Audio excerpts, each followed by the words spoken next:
All right, we're live for another paint and rant session, episode whatever it is. I'm gonna try to do these on a regular basis. Got Jalen Warner back in. He might be replenishing the fluids. If I get rid of this thing, there we go.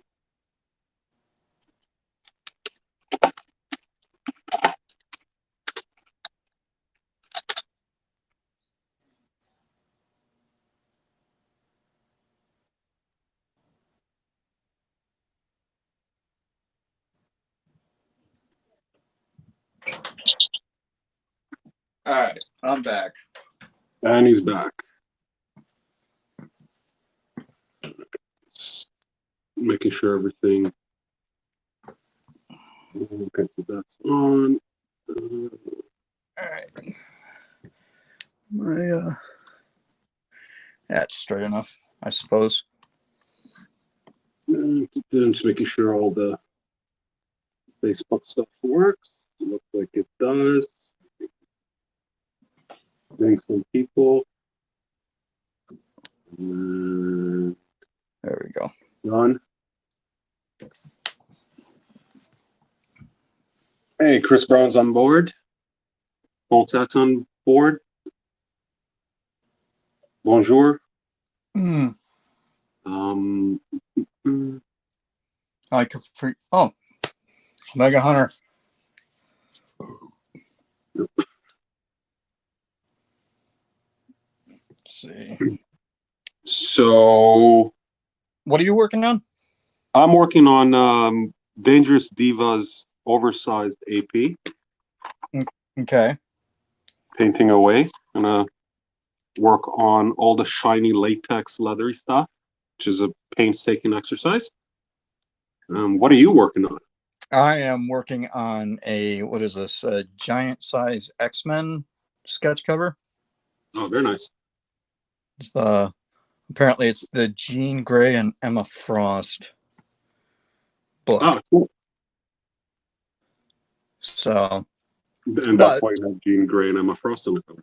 Yeah. So, it's an opportunity to kind of do things a little bit differently, without rules, so to speak. No rules. No rules, just right. Yeah. Just make it happen. Just make the magic happen. Yeah. Oh, okay. I don't even know how to tackle this. Yeah, dude. I got to say, I was like, after that last, the last live stream with you, I got kind of painted out. Oh, did you? Yeah, I mean, it was like, it was one of those things that, in some ways you want to just go, wow, that actually turned out pretty good. All right, I'm done. That's it. You're retiring for the painting. Done. I'm done. I don't have to paint anymore. No, it was just one of those things where I was actually pretty happy with the way it came out, with the amount of time it took to do it. Because I mean, yeah, it was like 2.5 hours of the live stream, but it was maybe like another hour or something after that. I mean, it could have been another 2 hours or 2.5. Who knows? Because you lose track of time, obviously. But it was. I was pretty happy with the way it came out, and with the timing of it and stuff. So, and I kind of figured a few things out too with it, where when you're doing that initial build up, so to speak, with your paint, it doesn't have to be as exact. I mean, you want to take your notes and know where you're working and what you're working on and stuff, but for the most part, just slap the stuff on and then like refine it later and then refine it more and then refine it more. Right. Yeah. Just build up loose and then. Which is much easier when you're using, when you're doing it like the way you do with more of a wash. Yeah. because you still can see the line work for the most part underneath. I mean, I think it was like after that first layer of paint that I put on, it's like I lost everything, all my line work, because I laid it on pretty thick. Yeah, you went full on paint. Yeah, I mean, I did mix it with water, just to kind of get a little bit better spread, but I didn't. It wasn't like an ink wash or anything like that. Yeah. So I mean, but it was cool because in some ways it was nice because when you're working with the thicker stuff, you don't have to go over it as many times. Yeah, but I mean, it's kind of a compromise, right? Right, but It's you just can't sort see of, what the heck you're doing. yeah. Like I like to work wash, obviously, Right. um, and just because I can see my drawings, see my shapes. Have you Uh, tried like ink washes? I did, and then I painted over them. Okay. So, Like so what I'm doing colored here with, ink or colored ink or just black India ink. I just did black India ink. So basically, what I'm doing here, I'm using black acrylic here, Uh-huh. actually trying soft body acrylics for a change. Okay. Um, Premium paints, right? Um, I don't think I'll see much of a difference the way I use them because I really watered them down. Right. Um, though the black is blacker in this than my cheaper paints. Mm, So, but same thing I'm doing here. I did that with ink, or like when I was doing the painting the other day of the Venom, when I was doing the black shadows blocking him in, I did that with ink and then went over with the washes of paint to give it the pigment. right. Um, and honestly, I didn't see much of a difference in the result of that versus just using washed out acrylics. So Okay. I know there's different ways of using ink. I'm just not that Yeah, way. I mean, I think that if you did it like if you had like the colored ink, Yeah, that you could pretty much do it the same exact way that you do with yeah, the. But and I've seen a few people um, like watch some people's live painting where they've used acrylic inks or the various like I don't know if it's called India ink, the yeah, colored stuff. it's the India ink, which is the Yeah, really liquidy stuff. But the reason that I even bring that up is because one of your streams, you were talking about not using particularly expensive brushes because acrylics just smoke them. yeah, But if you're using like India inks, it's much nicer on the brush. yeah, because it's like watercolor, right? Yeah, yeah, well, yeah, but it's like less. It's like like when you're using watercolor, there's still kind of it's like solids that are dissolved into it. Yeah, Where the inks, it seems like it's more like a liquid pigment. You know what I mean? I mean, obviously, to get any pigment, there's going to be some solids in it, but for the most part, I think it's just a smoother medium. You know, but yeah, on the flip side, it's also it can get away from you as well. Because yeah, it doesn't just stay where you put it. yeah, for sure. But Maybe I'll try it. I mean, I got a list of things I want to try. Someone got me interested now in pastels. oh yeah, You might know who it is, maybe. I don't know. no, Like, I don't. But yeah, I've pastels has always been kind of an issue for me. My favorite medium, still to this day, is charcoal. oh yeah, Um, just because I'm kind of self-taught artist. Um, and you teach yourself with a pencil and a piece of paper. yeah, And a bowl of tricks in front of the TV on Saturday mornings. You know, and so um, so I charcoal's really kind of my go-to.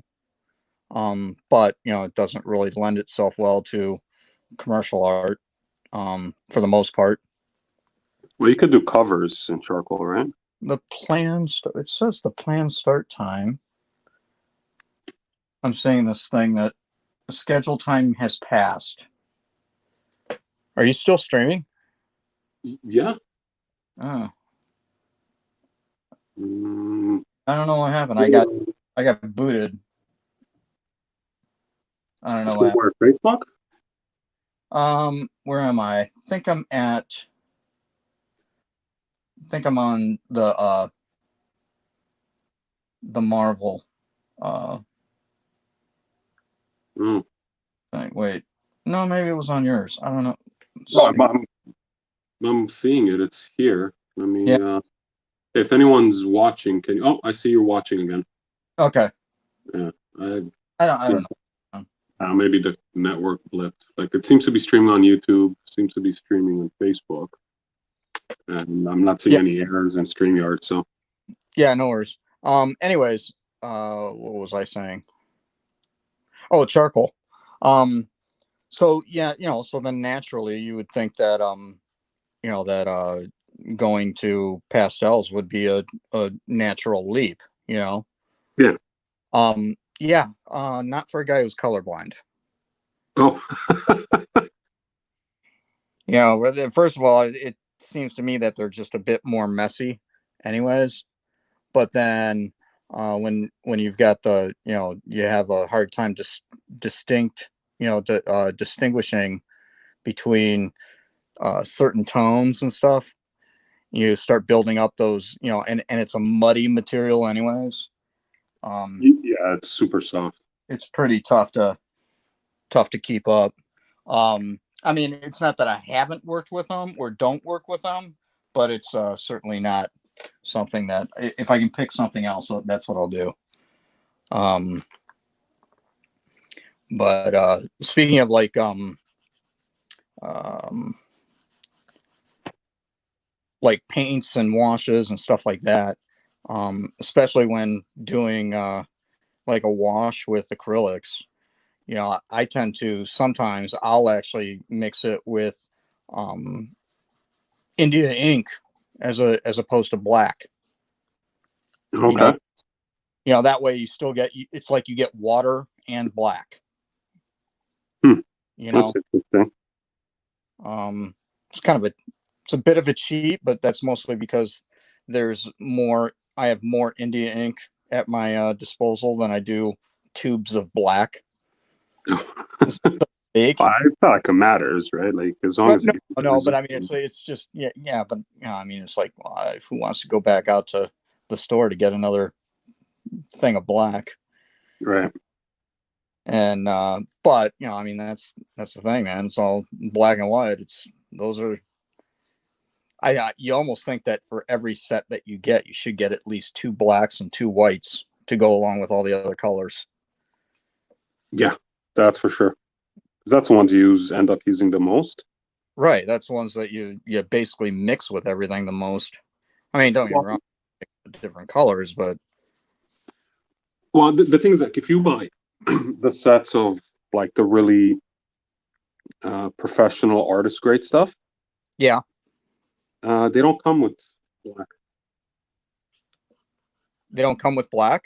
No, they'll come with white. It's Oh yeah, because you you'll just get a red, a blue, a yellow, and then like a burnt umber or uh, something like that, and the white. Because I mean, if you just mix all of them together, you'll get black. right, And really, from a fine art point of view, you should never really use black, right? Because right, because nothing is truly black. nothing's really black unless you're drawing space. Let me see. There's a lot of things going on here. Hey, Tommy. Tommy Henderson's on. Uh, Yeah, Tommy had left a note on my post or whatever where um I had finished up that I did this finished a sketch cover last night. It was a Spider One yeah, sketch cover, yeah, I and saw that. it was it was I don't know what was up with the stock, and we'll find out what happens here. This could be the same kind of a deal, but the stock that was on that cover, I don't know what it was, but whenever I put um you know tried to color it with marker, it would just muddy up. Like for instance, if you look really close at her face here, it's a Hmm. little, it's kind of dirty. And that's, that's where I started coloring it with marker. And it was just, I mean, I couldn't even get like the contrast and tones. So I was like, screw it, I'm just going to go ahead and paint this. So I did this in watercolor last night and finished it off, did, I did, finish the watercolor, sprayed it with a fixative real quick, and then went in with an ink wash to, ink it. Yeah. And then turn around and sprayed it with the spray lacquer kind of a thing. But it's watercolor on cardboard stock, on board stock, right? So stuff wrinkles up, and I mean, it's, if you get it while it's still wet and like just turn around and blast the heck out of it with a blow dryer, it kind of flattens it back out. Yeah. As long as you don't let it just air dry. So I did that a lot, but I still got a little bit of the wrinkling. You can actually see how much it shrank from the edge here. Oh, wow. So, but anyways, it was funny because the picture I took, it was just it was out, and the cover was all wrinkled and curled, and Tommy says, "Well, can't you flatten that out?" And it's like, "Yeah, just bag and board it, bag and Yeah, board it, but all done." So then I shot him, posted another picture of it in the bag, and he's like, "Oh, that's a nice gloss on it." yeah, it's in the bag. I just didn't have the heart to just turn around and come out and say, "Yeah, dude, that's the bag." But could you bag and board it and then like put it underneath a bunch of textbooks or something? Would that Oh help? yeah, you can, or stick it in the middle of an encyclopedia and close it or something. Yeah. Yeah, Uh, just to put some weight on it, but keep it while it's being kept flat.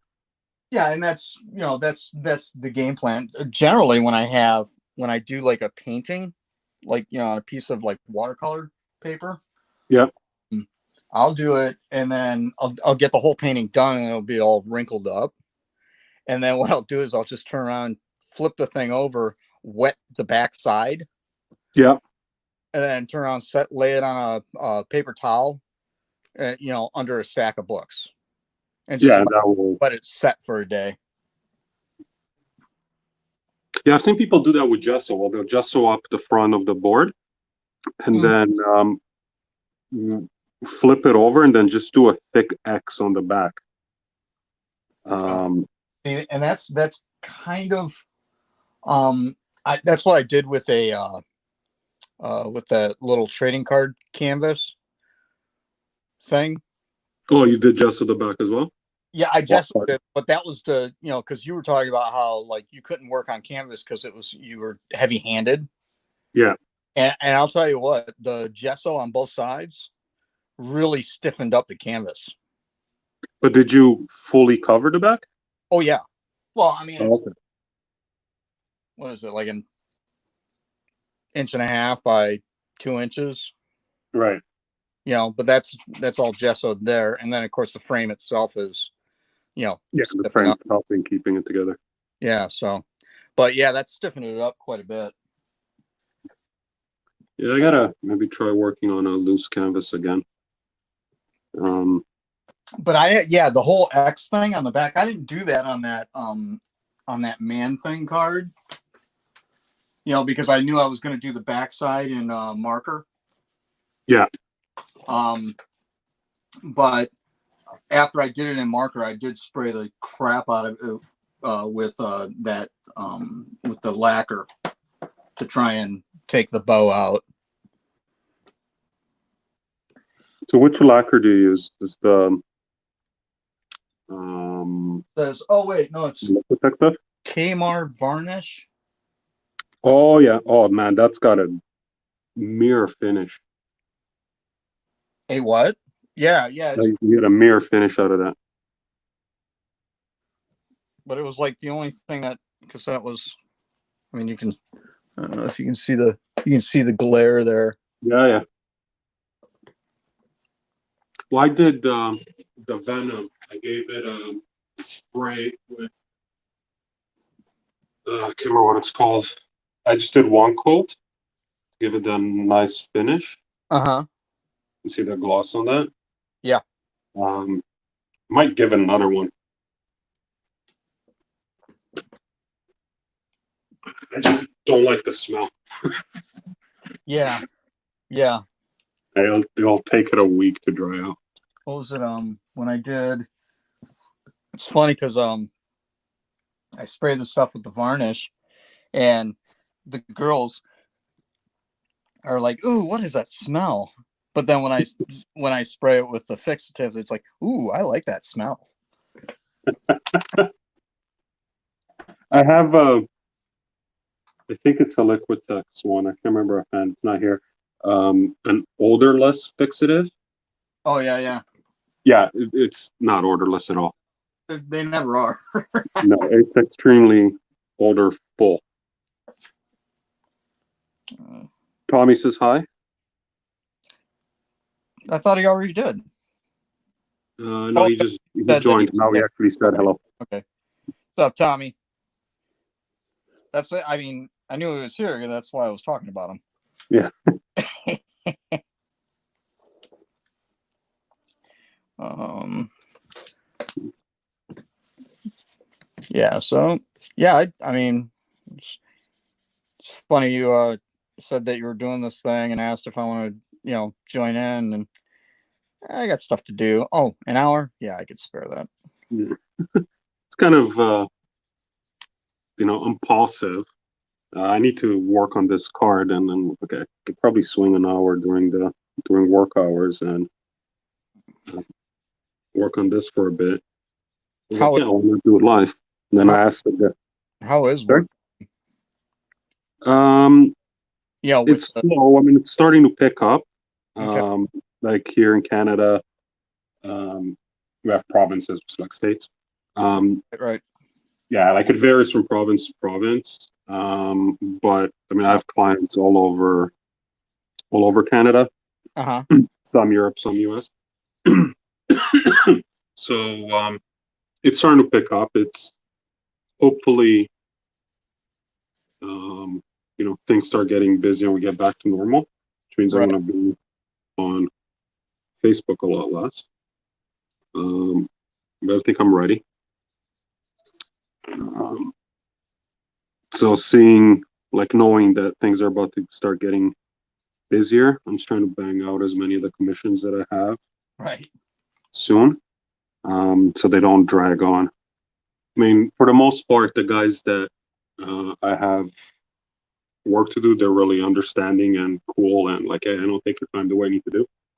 Yeah, Uh, that's one of the things that I've noticed for, particularly in the sketch card arena anyways.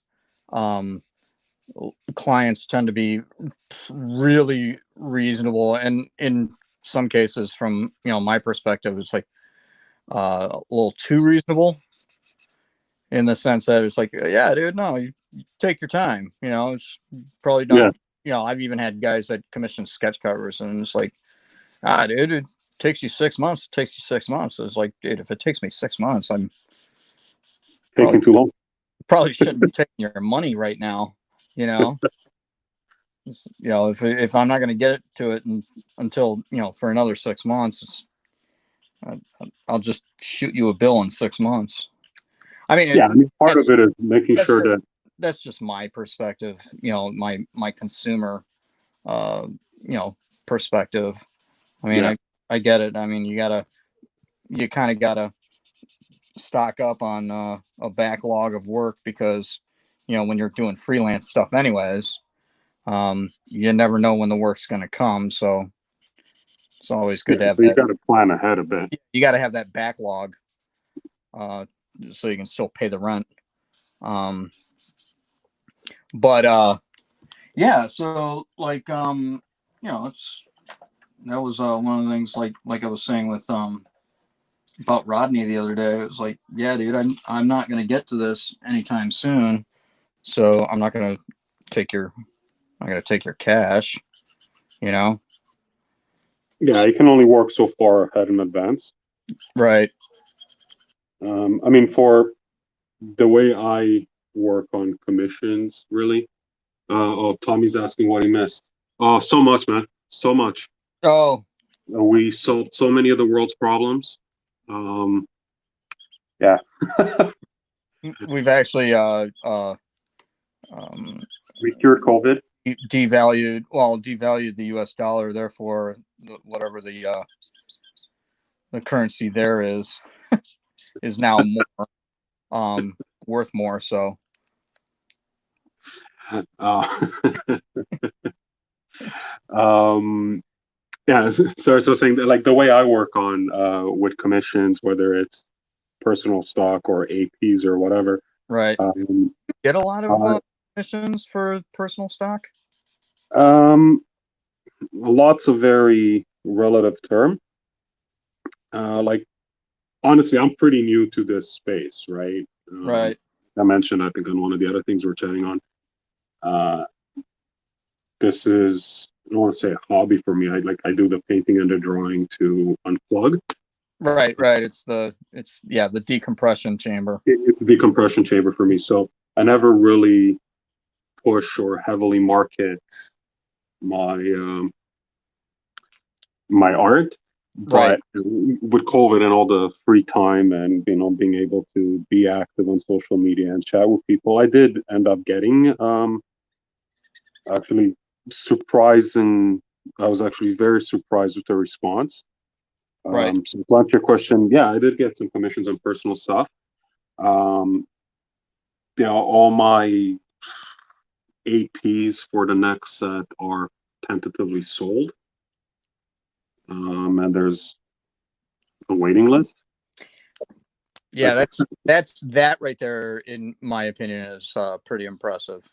Like I don't want to brag, and I'm not trying to brag. I'm just gonna like that's what happened. I was like kind of Yeah, blown away. Yeah, no, I get it. That's what I'm saying. Is that I'm impressed. I mean, it's like set's not even announced or out or whatever the case may be that you're, whatever set you're talking about, but you already sold all your APs for it.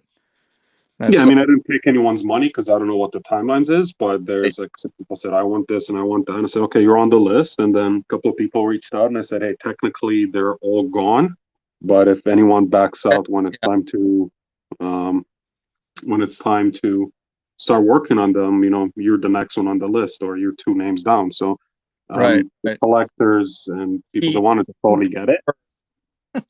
gets Sorry. he who pays first gets jumps to the head of the line.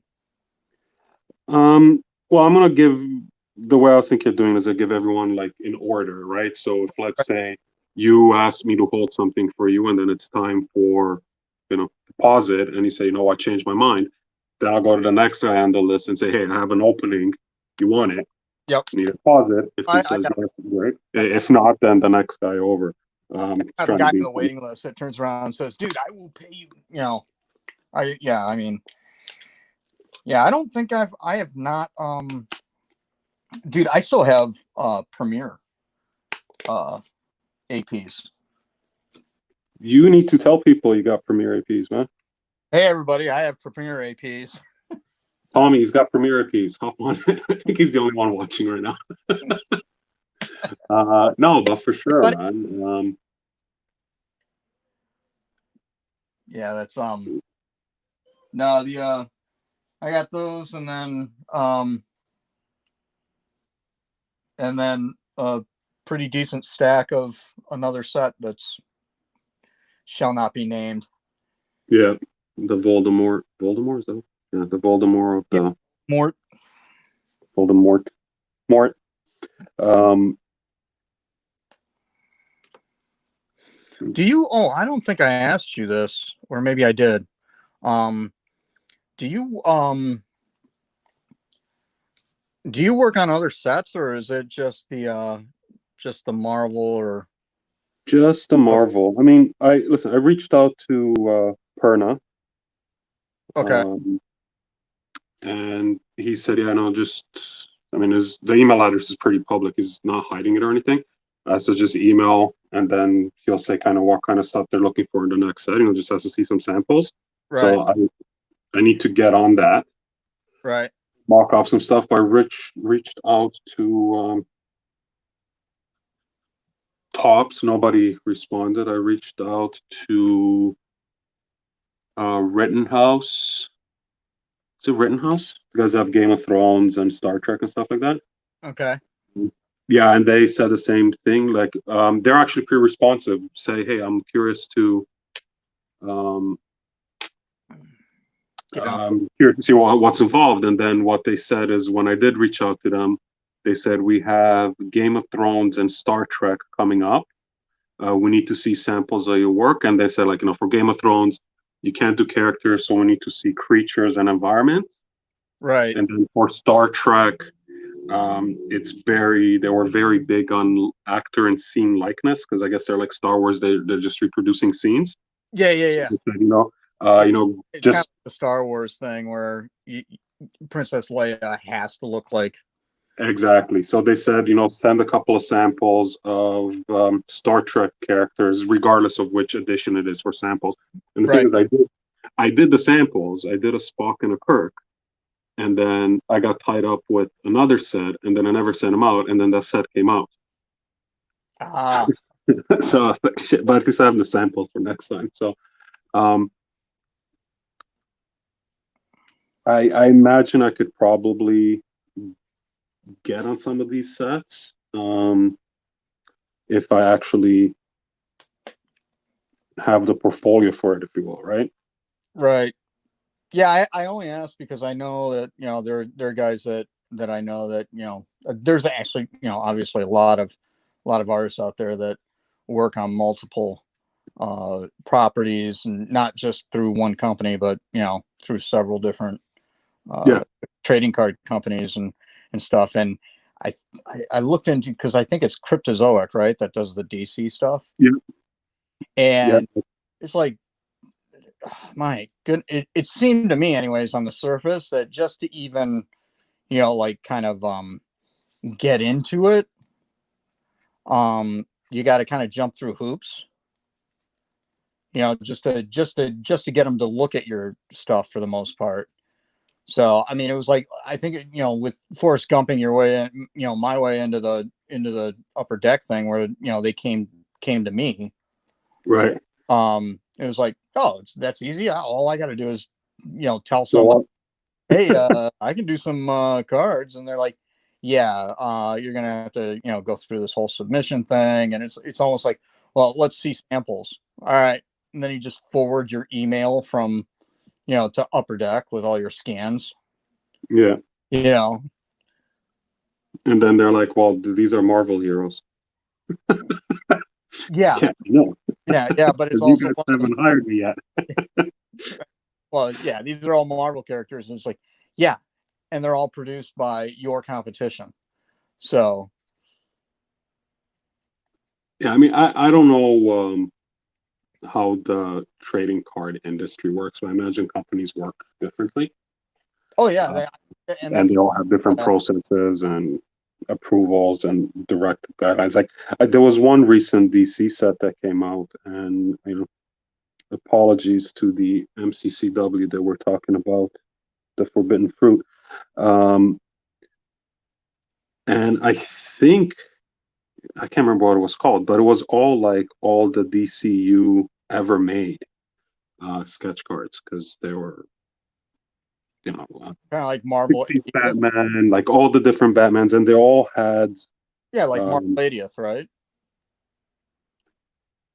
yeah, maybe, but Because they did I like the think that they're golden. all about the actor resemblance, right? Because I've seen a ton of Gal Gadot's, I've seen a ton of Heath Ledger's, Yeah, um, what's her name, Margot Robbie's. So they right, are going, which is kind of different than what's happening with our Marvel stuff, where they are all about the character likeness. right. No, So it's interesting, because I mean, it's like kind of all over the place, in terms of. every license is different Yeah. and And different even though maybe you requirements. could do like you could do Batfleck on maybe like one series or whatever, that doesn't mean for the next set from you know DC, you can do another Batfleck, you know, or a Yeah, Heath Ledger. exactly. Yeah. So, I mean, one of the I started seeing in other groups on the DC side these slightly oversized blank sketch cards, and they have like Superman or Batman or Aquaman. I yeah, can't remember what it's called. Like the case toppers or something. yeah, I saw those.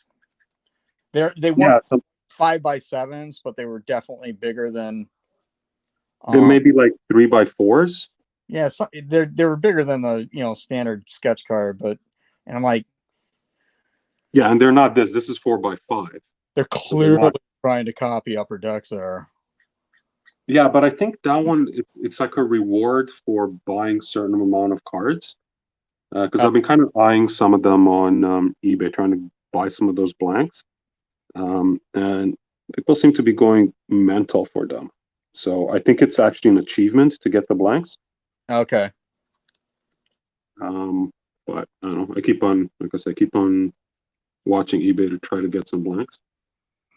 Yeah, like I said, I was just wondering, if you've done anything other than Upper Deck, because I mean, because I've like talked to guys that were for Tops, did the Star Wars thing, and other things, and it's one of those things where yeah, you can go through the motions, but it's like, look, if I got a guy that's got a hookup, it's just generally easier just to go that route instead of. Yeah, and say, hey, can you tell your tops guy to look at me? Yeah, exactly. And it could be, that could simplify the whole thing. It was kind of like the what I was talking about the other night with Micah when he put out that note saying um, one random blank topper in it if you buy a case. That's what Yeah, that's what Jonathan is saying. And yeah, that's what I'm saying. I think it's an achievement. right. Um, so But the achievement is you have to pay for it. yeah, you pay for it. And But I'll bet you like Batman or Superman is super rare, and then everybody ends up getting Aquaman or um, some other less popular character. yeah, but anyway, yeah. So the thing with like when he sent out that note saying, "Hey, we need sketch artists," or whatever. And it's like, hey, I'm game. And it's like, all right, well, we'll have to look at your portfolio, kind of a thing. It's like, Right. bro, I literally just sent you a bunch of cards, because I already worked on this set, Oh, right. Oh, yeah, yeah. With the set, what was it, Premiere? Yeah, it was Premiere 19. Right, where But they needed but to. in all fairness, it's like he's probably getting a bunch of emails, and they're like, yeah, we'll get to it, we'll get to it. Um, so, but I naturally assume that I They naturally know the name. assumed that he knew exactly who the hell I was, because I talked to him for 5 minutes in the middle of San Diego Comic Con, so clearly he knows. What, you don't know who I am? Yeah, you don't know me, dude. We talked for like 3 minutes We're practically in family now. in the middle of like 180,000 people. Yeah. What was it? Somebody, I'm on a text string, and apparently there's a tweet that came out about San Diego where they're doing kind of like a virtual San Diego Comic Con type stream thing. I don't know I didn't Yeah, actually. I've seen a few people, a few different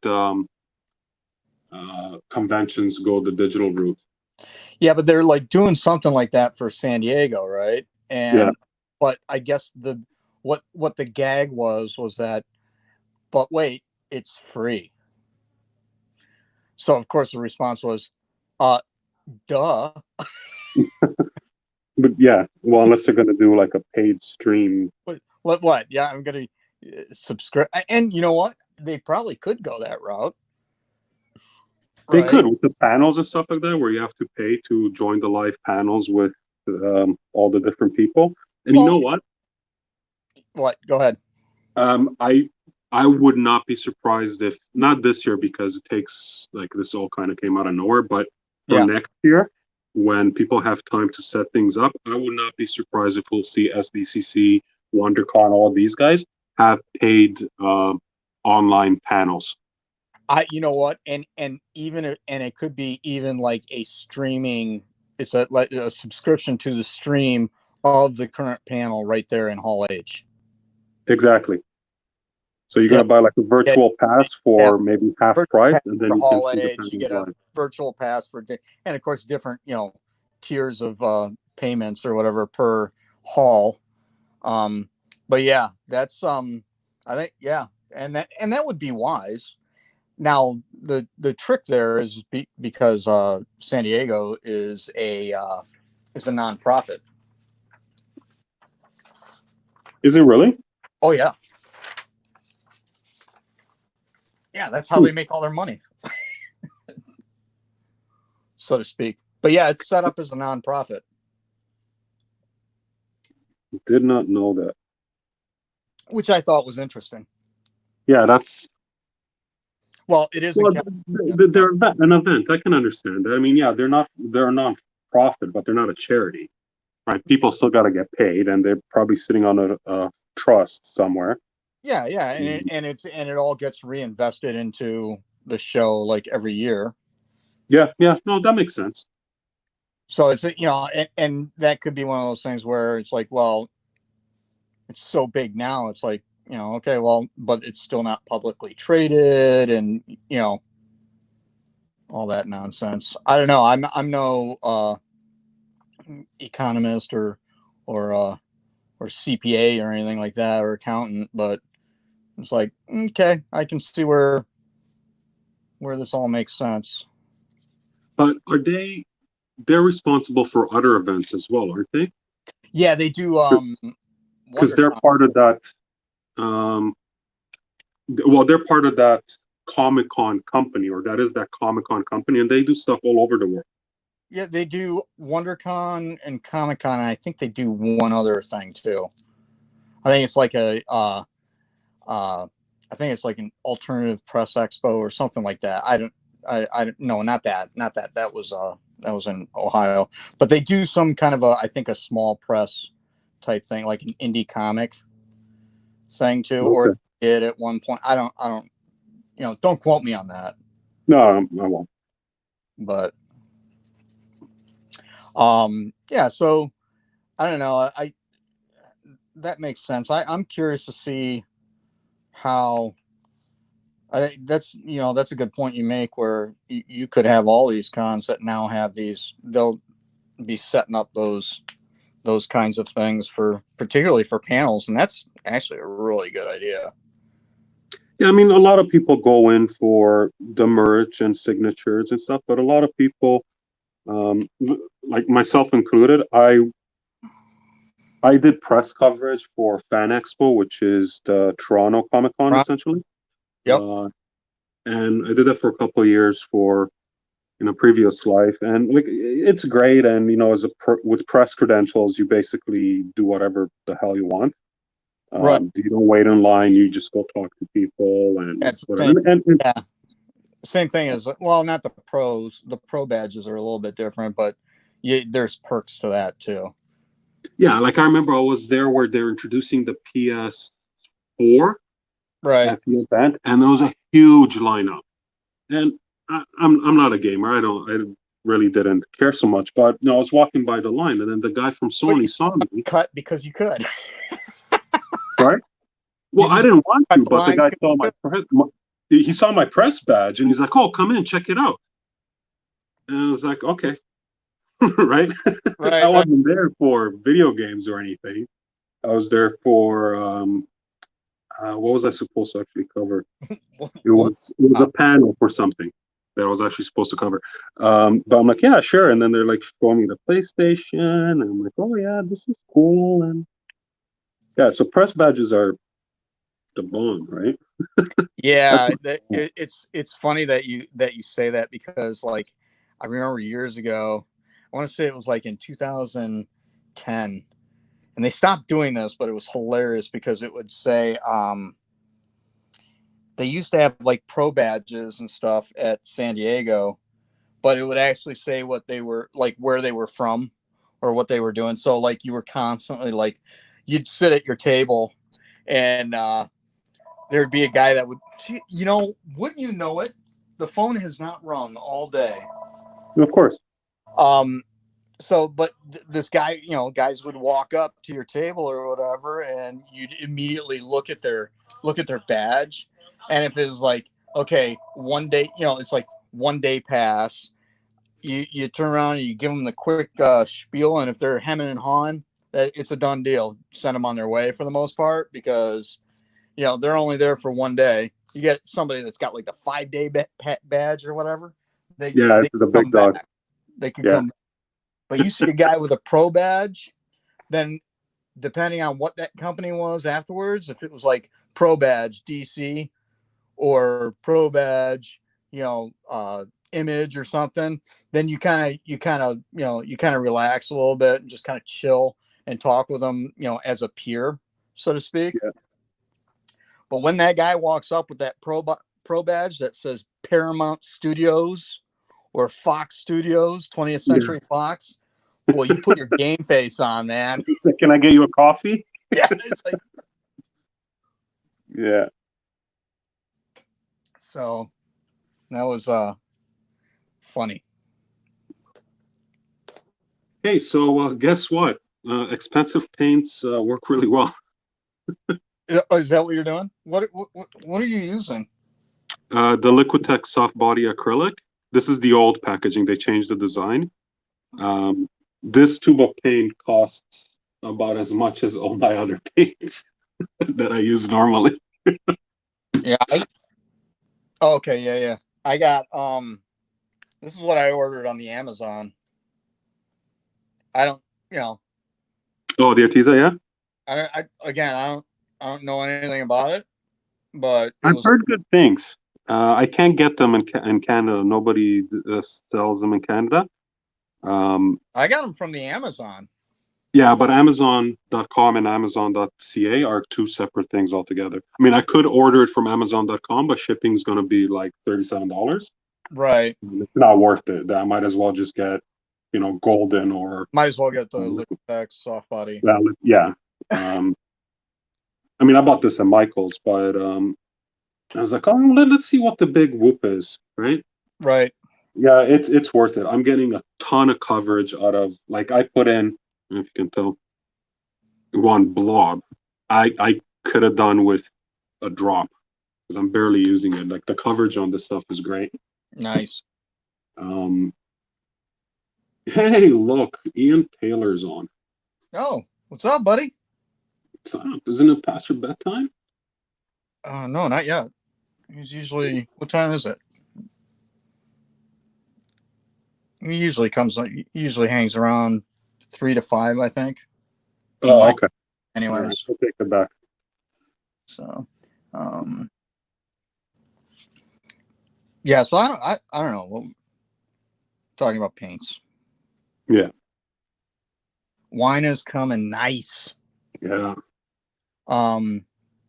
It's 11 o'clock somewhere. 8 p.m. there. Oh, okay. That's not that bad. Yeah. So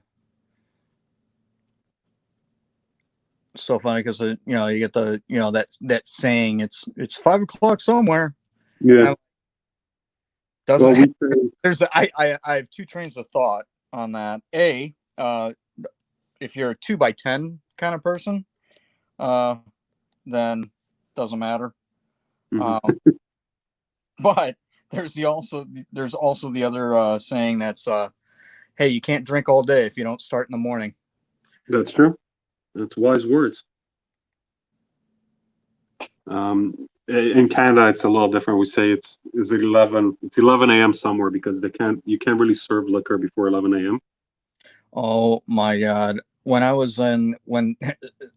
Funny you mentioned that, and maybe that's just like that could be a colony thing, a UK. Yeah, possibly.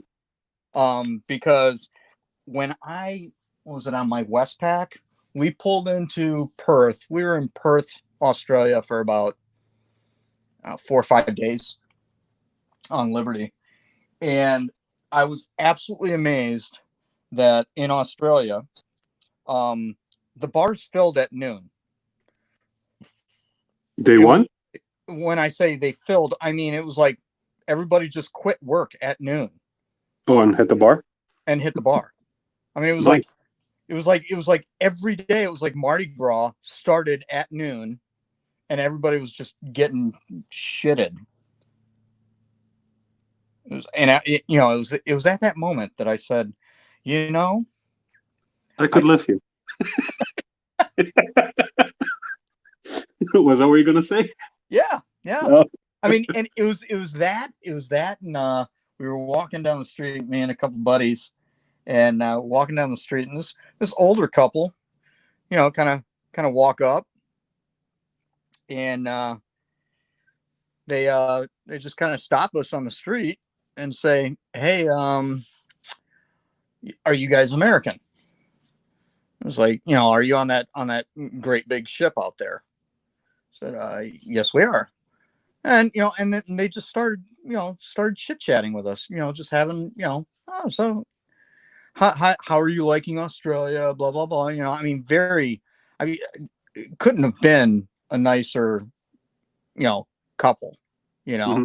But it was like, I'm from the Midwest. I mean, we pretty much kind of keep to ourselves. We kind of, we don't really get into other people's business and stuff. So it was a little, when they kind of like approached you, it's like, dude, why are you coming up and talking to me? What are you talking to me? Yeah. What do you want? What What, are you settling me? what do you want from me? I mean, you see somebody that does that, and it's like they're either going to mug you, or they've got like they want to show you that card game, you know. Right. So, but it was like, I was like, okay, this is cool. This is how the people are. And then there was then of course I met a gal in in Perth, and was hanging out with her and her friend like at her apartment, and it just we're just chilling out having beers, and they were, it was, I think it was a Friday night, and Friday was like their big TV night there. Now keep in mind, I was amazed because from my perspective, it was like they were stuck in the 70s, like the entire country. You Really. know, oh, you go to the nightclubs, and it was like it was straight up disco music. And Yeah, when was this? this was in '93. Oh, So I mean, it was like, they were. It seemed like that. Wait, you guys are like, how can you be 20 years behind the curve and be the guys that are the reason that everybody is wearing Uggs boots? You know? oh. Ian says it's always lunchtime somewhere in the world. Christmas too. I don't know about Christmas, but it's definitely lunchtime somewhere. But um. So anyways, I was like, it was kind of my running gag was, wow, they seriously are stuck in the 70s. I mean, it was almost like the packaging, like on a soda can, was like the same as it was in like a Pepsi. It was like the old 70s, you know, Oh, with logo. the without the lip at the top, or just kind of a flat can. Oh no, no, no, not the can itself, but the actual graphics on it. Oh, the branding. Okay. Yeah. So anyways, so I go, that was kind of my running joke. And then so we're hanging out at this gal's house, and it's TV night. She basically invites me over to, watch TV. And I'm like, all right, cool. And then they said, oh my goodness, our favorite show. This is like the best show in all of Australia. It's coming on. It's have you heard of Red Faces? And I'm like, Red Faces? No, I have. What is Red? No. Oh my goodness, it's so funny. It's the best show ever, right? And I'm like, okay, cool. Let's check this thing out. And this thing comes on and starts playing, and it's kind of like a game show, but it was with like they had celebrities on it. And the funny thing was, funny enough, David Soul was one of the celebrity contestants, right? Now David Soul was Hutch from Starsky and Hutch. Yeah. I don't know if you remember that show. A little bit before my time, but I know it. Okay. So, anyways, he's the guy, and he was on like Seven Brides for Seven Brothers, both the movie and TV show, I think. If that was, or maybe it was some other Western type thing. But anyways, so he's on it, and then a couple of other guests that I didn't recognize. I'm named after him, Ian. What? Oh. My kid checking in. Yeah, no, I'm actually named after him, Joshua. My mom was a big David Soul fan. But anyways, so he's on the thing, and then as the show's going on, it's like somebody comes on and they're like judges or something. That's what it was. Somebody comes on, they start doing an act or whatever, and then all of a sudden, like the judges, it's almost like was it X Factor or Britain's Got Talent or something like that, where they hit the button, the buzzer. Yeah. But it was like, but it was a giant gong that was on a stage. Is that like the Gong Show? Huh? Like the Gong Show? It was the Gong Show. Oh, okay. Oh. But they called it Red Faces? Red Faces. So it was like a reboot of the Gong Show. And I was like, but it was like brand new there. And it was just the funniest thing ever. And I go, I was watching this back in the 70s.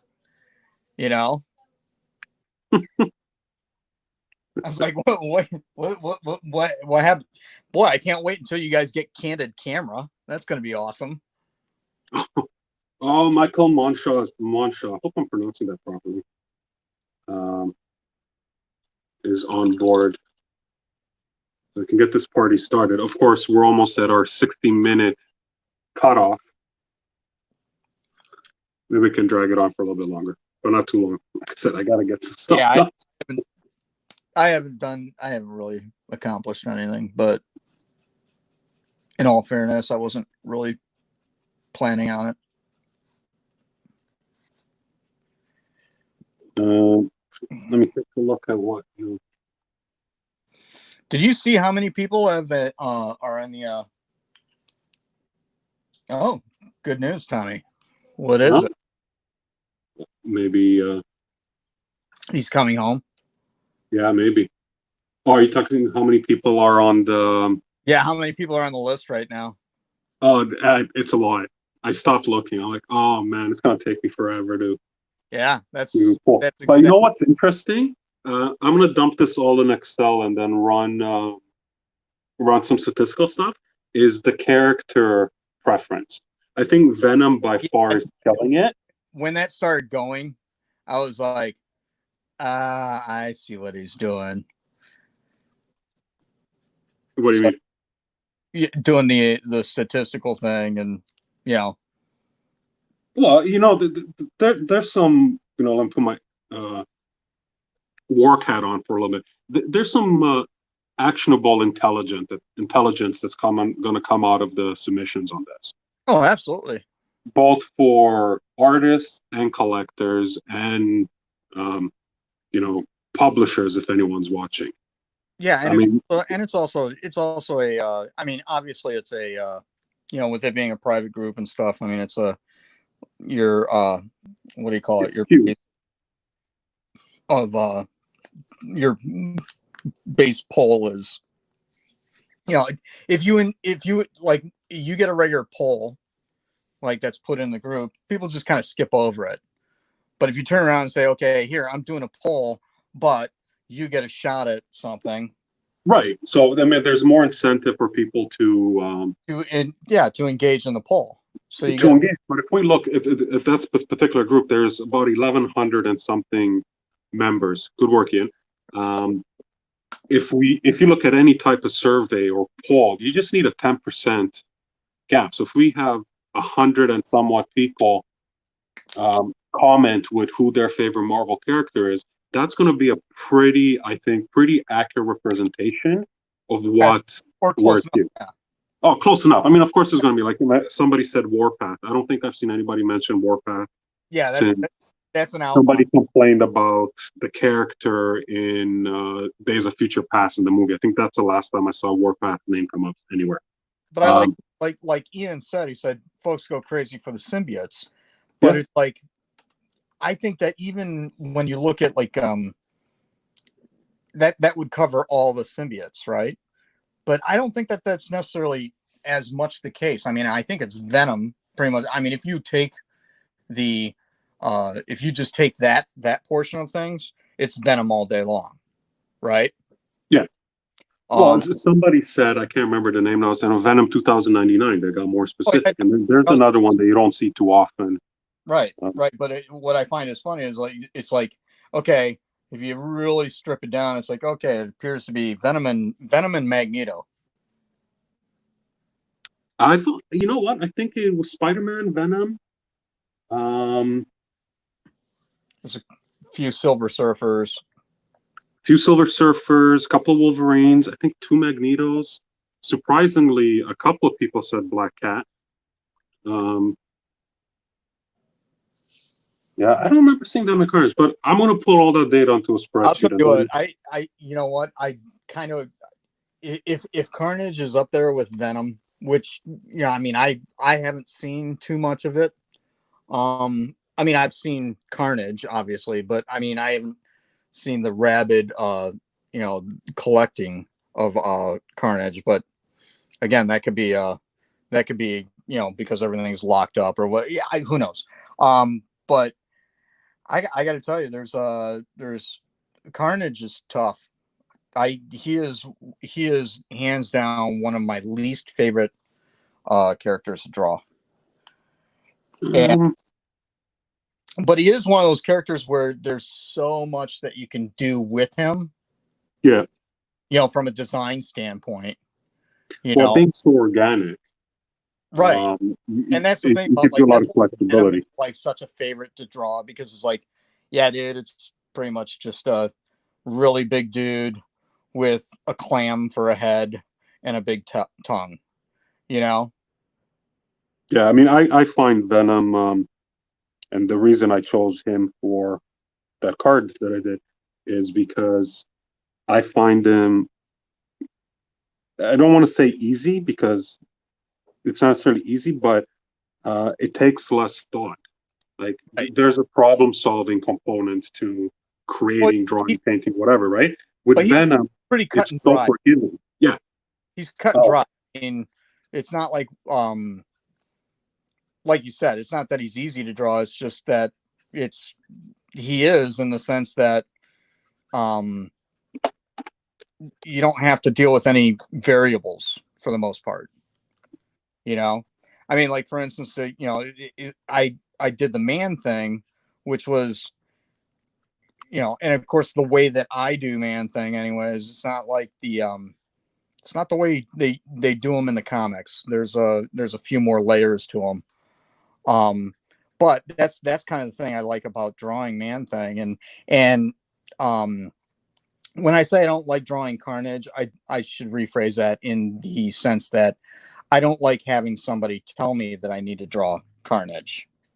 You right. know, It I has to like be, to sit down and like kind of really play with it. But like when you get like in Premiere, um, Carnage wasn't in that Premiere set. But you know people like them. So like if you have I think I did do like a quad panel or trip panel just because it's Carnage, you know. But it on the base set, thank God he wasn't on the base set. So I was like, oh, sweet, no Carnage on the base set. And then I saw Red Goblin, oh, yeah, I was like, what's a Red Goblin? and I go, all right, I have officially found the one character that I hate to draw more than Carnage. He's tough, Um, man. sorry, let me just look at the comments because there's a little bit of conversation going. Michael Mancho's asking, who am I painting? It's Omega Black, some clone of Omega Red, female with five tentacles coming out of her upper chest area. A fairly fringe character. Um, Yeah, duh. Of course, I was going to ask you the same thing, but I wanted to wait until somebody else did, so I didn't look like a fool.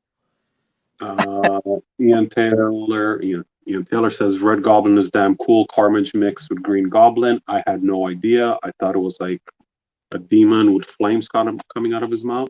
Yeah, yeah. So it's like Norman Os. What if Norman Osborn? It's I guess it's like a different Earth, like in the multiverse or whatever. It's like the Well, Carnage symbiote joined with Norman Osborn. So okay. the concept is genius, really. I mean, can you imagine Green Goblin with the Carnage symbiote? Yeah. But it's like he's kind of like it's kind of like that man thing, you know, where it's like you see him drawn in the comics and it's like, wow, you know, I mean, when you got to draw them over and over and over and over again, yeah, you're going to try and simplify it and stuff. But if you're going to do like a static image, I don't know if you can get away with that, you know? Right. There's a lot of detail in the design. Right, right. And even some of the design work, it's like, yeah, we can go a little bit deeper with this, you know, get a little more. Yeah, no, Ian is correcting you. It's the main reality, Amazing Spider-Man issue 790 to 800. It's in 616. Because I had read on like whatever the Marvelpedia or whatever it is that it was like some other Earth. I mean, meaning like that's where he came from. That doesn't mean that he's not in the 616 universe. Says it's Dan Slott's last story. And yes to the 616. Okay, yeah, because I mean you've got like what old everybody's in the 616 at this point, but I mean I think some of them started somewhere else. Yeah, Like whatever the main reality is called. yeah, it's the 616, Getting which cool. 616 reality or universe in Marvel. That's the area code in New York. Oh, is it? Yeah, and that's which is where obviously the Marvel offices are and everything Yeah. takes place. Obviously in the Yeah, Marvel universe. Marvel revolves around New York City for the most part. Spider-Man, Daredevil, Right, but I think that's how they got the the 616. from the 616 universe because that's like the area code there or something, or at least was back in the day. Now there's 14 different area codes. Ian says his origin was in that reality. So yeah, he's a 616 character. Okay, well then I misread it. I misspoke or otherwise lied. I hate that term. Misspoke. No, you just straight up lied. You mean you meant to say yes, but you said no? Yeah, yeah, exactly. That's how you However, misspoke. the only difference between my misspeaking is, versus anybody else's for the most part is that no, I was just talking on my ass and I'm ignorant, so I don't know what the hell I'm talking about. Everybody should know that by now. I'm completely full of shit. I'm making this up as I'm going along. Seriously, it's like why are you even asking me? You know I'm an idiot. Dial If 616 you favorite. take I don't that know what that means. information and run, that's on you, buddy. You should If know I better. what? If you take that any of information from me and take that and run with it, that's on you. It's buyer beware, huh? Exactly. You ought to know better by now. Um, Earth 1999999 is the MCU universe. I see that sounds made up to me. Okay,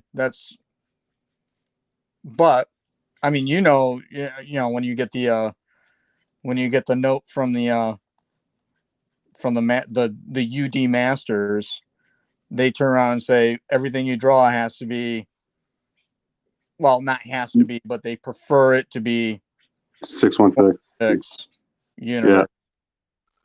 Yeah. Ian had to bounce. Says, love you guys. Love you too, buddy. Keep doing what you do. Later, bro. Later. Chris Brown wants to know if they allow artists to make these Marvel zombie sketch cards. I heard that they give you guys some rules on what you can and can't do for series like MM. So no Marvel zombies. There's a crap load of rules, and they keep on changing. Sometimes mid set. I've I had think, characters think that were that banned whole mid-set. yeah, I think that whole thing where they did have the Marvel Zombies was because they were doing that run, that series of Marvel Zombies. Yeah, So they, it was like, it was yeah, relevant. but it was a promotional thing, I think, for Marvel to get the series moving. But when it's all said and done, now it's like, okay, um, we're done with it. Right. So But you look at things like, I think on most sets, or all the sets that I've worked on anyway, so Premiere 17 onwards, no scrolls.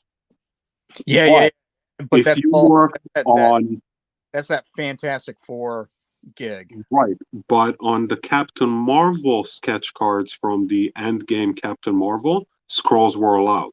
Though on the Endgame sketch cards, they were not. Right.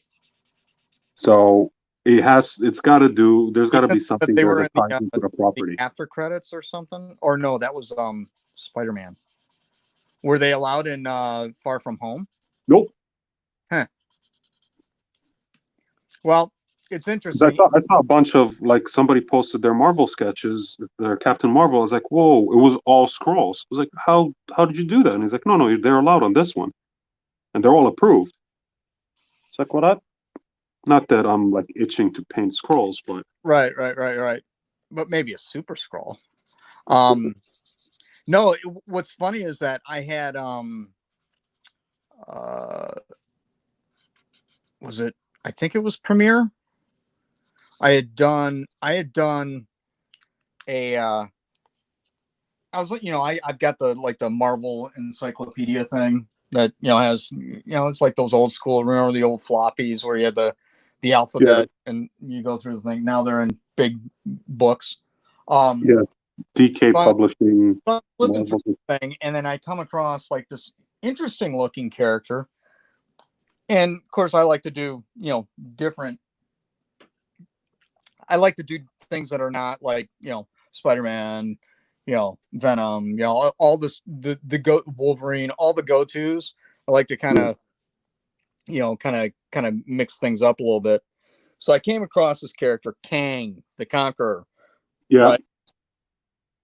And I'm like, so I'm looking, I'm googling images and look them up. I kind of read about them, and I'm like, oh, cool. This is pretty cool. And then it's like first appearance was in the Avengers. He's a big Avengers villain. This that, and the other. I draw the whole thing out, and He's not allowed. you know how it is. You do the thing, and you do something. And you show your buddies everything on the down low. Nothing ever gets out. Everybody's comparing. You and your sketch card buddies. You're comparing your cards and stuff, and you know somebody comes out and says, "Is he allowed?"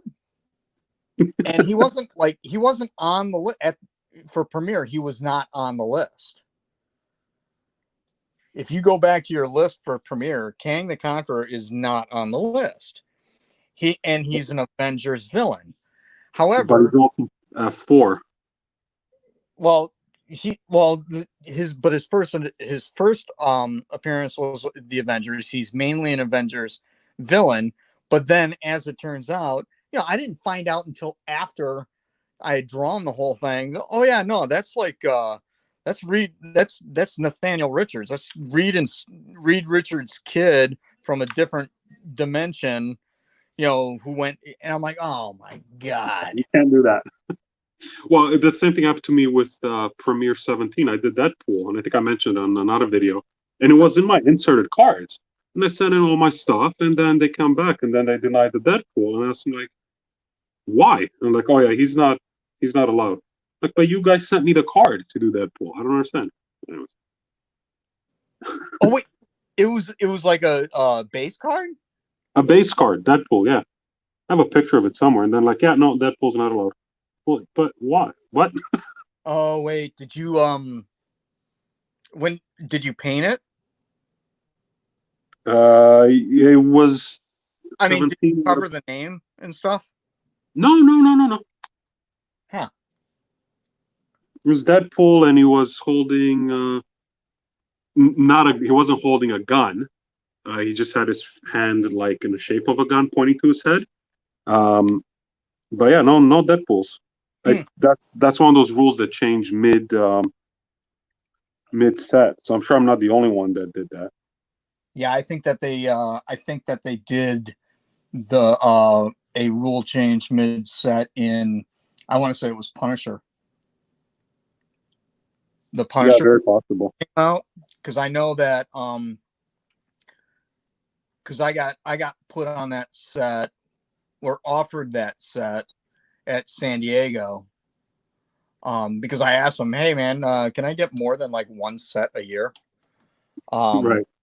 and then so they I got offered the set, and they specifically said, okay, this is like the last set that we're allowed to, there's another rule change coming in, which came in with the that was the big, no cleavage, over sexualization thing. Right. So basically it's like no white queen. Um, Yeah. No White Queen, no Black no, Queen. so no, none of that stuff. Um, so anyways, no dangerous divas. No, Um, none of this. the so anyways they came, they said, yeah, after Punisher that's it, but I think what happened was that might have been one of those things where they said, like a batch got through where it's like, okay, good to go, and then the announcement was made, and then they imagine, the announcement was probably made for the next set, and then they just incorporated that rule to the Punisher set. Yeah, I mean, it could have been a date cutoff too, like everything before April 1st is old rules, everything after that. And then if they shifted the set, then boom, now it kind of took on the new rule set. Yeah, yeah, I don't know. I mean, the over sexualization rules, they've been in place from day one, for me, anyways. But Well, yeah, it's same never here. been, yeah, I mean, it's never been I mean, really you fully could, you defined. could, you could drop a neckline, you know, as long as it was tasteful. I mean, it's like, yeah, as long as whatever you're doing is somewhat tasteful. Like, for instance, this, which is literally their, Marvel's design. Yeah, you can't do that. You couldn't do that on a sketch card, even though that's that You character. could, sorry, you could before, you can't do that now. Yeah, you can't do it now. No, but like Or my very first White two. Queen is essentially this pose, and she's wearing is it a garter belt? The part that only covers The like bustier or the corset, bustier. It's a bustier. Her hands through her hair, looking up, all happy, no problem. I right, did a less sexualized version for Premiere, similar type of thing, hands up, uh, nice S curve in the body, right. and it got denied. But then I found it on eBay. So Really? yeah, and then I emailed them and said, "Oh yeah, that was a mistake. Sorry, it should have been denied, but it did make it through." Yeah, I had a yeah, I gotta look specifically for cards, like a certain set of cards, on the eBay or ePack should they show up. Um, so did you see what Jonathan just said? oh yeah, I'm gonna put that on there. Thankfully, got a silk web outfit PSC already. Yeah, you're welcome, buddy. I know you'd appreciate it. There's no rules with the PSCs. You want to have, you know, never mind. Um, Yeah, yeah, but like what I'm itching to do, and it's kind of on my to-do list. I'm dying to do a symbiote who smiles, which is a cross between the is it the the bat Batman. who yeah, the bat who smiles and Venom,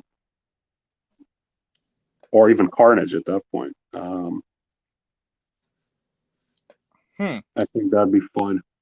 Can't post that in all groups because rules, but Yeah, it's funny when you said when you had posted that you were going to be working on an AP. I was like, did it come in the mail yet? no, no. Um, hoping today, but I didn't get a notice yet. Speaking of symbiotes and Yeah, I'm sure I don't know what you're referring to. no. Well, everybody does. I mean, I already spilled the beans on it, anyways.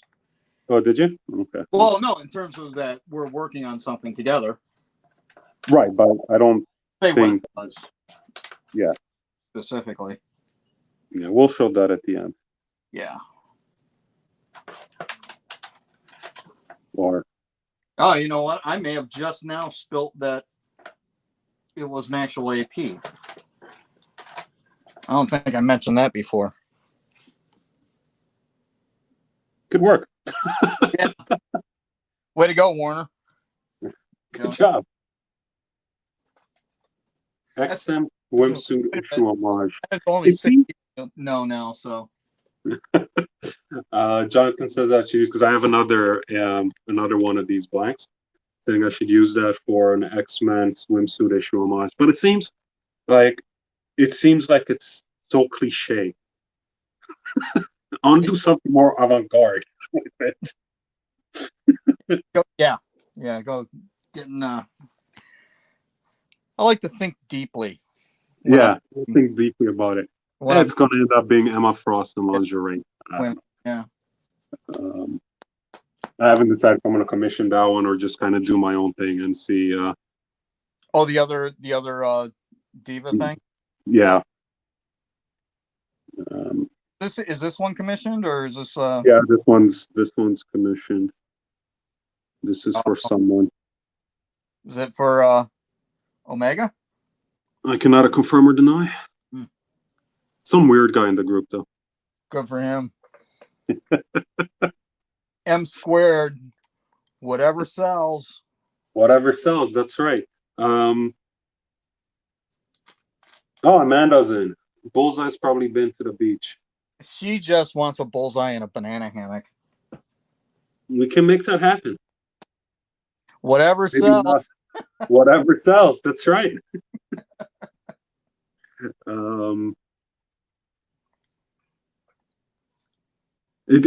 I love seeing some collectors. They're so hardcore about their characters, right? Yeah. Just like, boom, this is my character. Nothing else matters. Yep. Jonathan Dunn.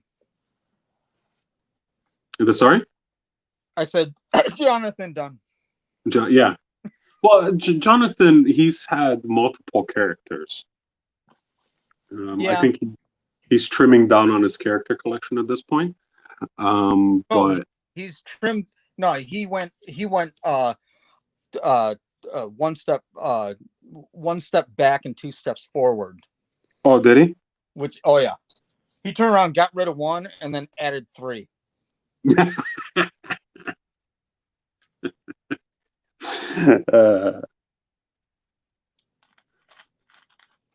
Good job. Yeah.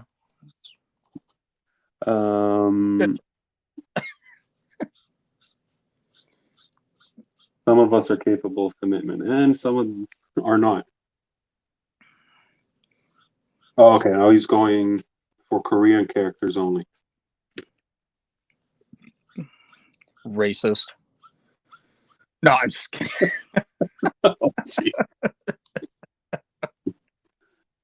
Oh, the other characters don't have any base cards. All right. Yeah, no. He's was it? I want to know who's the hardcore Squirrel Girl collector, because I know that person exists, but I have the feeling I think that he said it. He said it in the thing. I can't remember what his name is, but he said it Did in the list. Did he? Like I said, I stopped. Like, there's so many comments that I didn't read all of them. Yeah, no, he turned around and said Squirrel Girl, and it's funny because I had replied to him saying that I was actually this close to doing Squirrel Girl for that instead of that man thing. Oh, that would have been awesome. But I was, because again, it was the color palette and yeah, thinking in terms of, okay, you're like, oh yeah, we'll do this like in an hour and a half, kind of thing, maybe 2 hours, Hmm. right? And it was like, yeah, dude, you can't like turn around and do like multicolored characters. But if you're like, especially with paint, you just turn around and say, okay, take this tone of, brown. Yeah, add a little white. Look, it's a totally different brown. You know, so that was kind of there. But then I was like, but then when you showed me again, I was thinking about doing that, and then you showed me your drawing of the Venom, saying I'm working on this, and I'm like, all right, I know you draw a killer Venom, so I got to up my game. You know what? You're bringing your Venom. I'm bringing my Man Thing. That's what she said. Yeah, you had to. You didn't you? Jonathan says there's two Squirrel Girl collectors, Jeff and one other. Yeah, Fenwick, right? Is it Fenwick? Uh, I think. Jeff Hatta? I don't know. Yeah, Jonathan actually owns one of the best Squirrel Girl sketches in the hobby, but he absolutely hates the character because he has Cody Squirrel Girl. Oh, And uh, it's a Fe- beautiful, you know beautiful what? card. Challenge accepted. Sorry, challenge accepted. Challenge accepted. Let's see if we can give them two of the best Squirrel Girls. I did a Squirrel Girl and I did Tippy for my for an upcoming set. And I think that is that the name of the squirrel? Tippy? Yeah. Squirrel Girl Squirrel. That was actually a silly challenge from Jonathan as well. We're just chit chatting. He's like, "Oh yeah, I should do this." I was like, "Yeah, okay." Sure enough, I did the next day. Um, What about here's a thought. What about Tippy eating from the carcass of Squirrel Girl, and in the background is Devil Dinosaur and Moon Girl, and she just turns around and says, "Dude, that's dark." yeah, you should. Yeah, that sounds like something you should do. Are there Squirrel Girl sketch covers? Because you're going to need a bigger There, canvas for that there bad might be. boy. Uh, there must be. Go on the eBay and see. But there must be Squirrel covers. Yeah, What are I we got on time? Um, who else got on the comment? Oh, Jonathan saying a venomized man thing in the future. Oh, that could be another jam piece. That could be another jam piece. I've never drawn man thing, so I would probably need to do a little practice run. That's what she's. Um, no, stop it.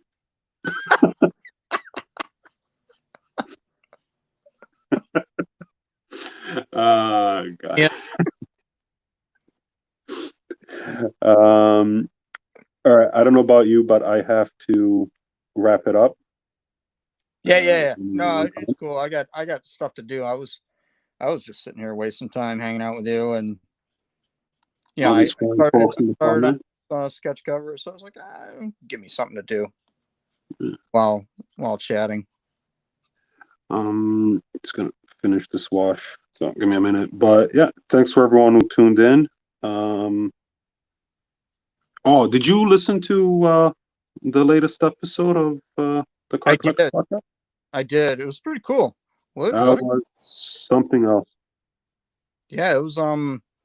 It was not. It was funny, and I'm sure that was exactly what Ian and Norm may have thought was. Um, yeah, 90 minutes is not long enough to chat with those people. No, honestly, I listened to that. Like I could listen to this for days on end. And you know what was funny is that last night there was the Pop XP. I don't know if you're aware of them, but it's like Billy Tucci's like one of his social media things. Okay. Not And familiar, they do but interviews and stuff like that. Last night they did, go check it out on the YouTube. They did an interview. It was like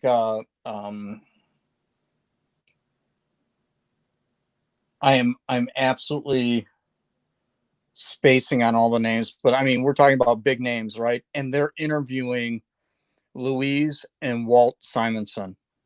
wow. Huh. It's a big interview day yesterday. Yeah, Yeah, check it out. that in the evening, and it was like that was pretty cool.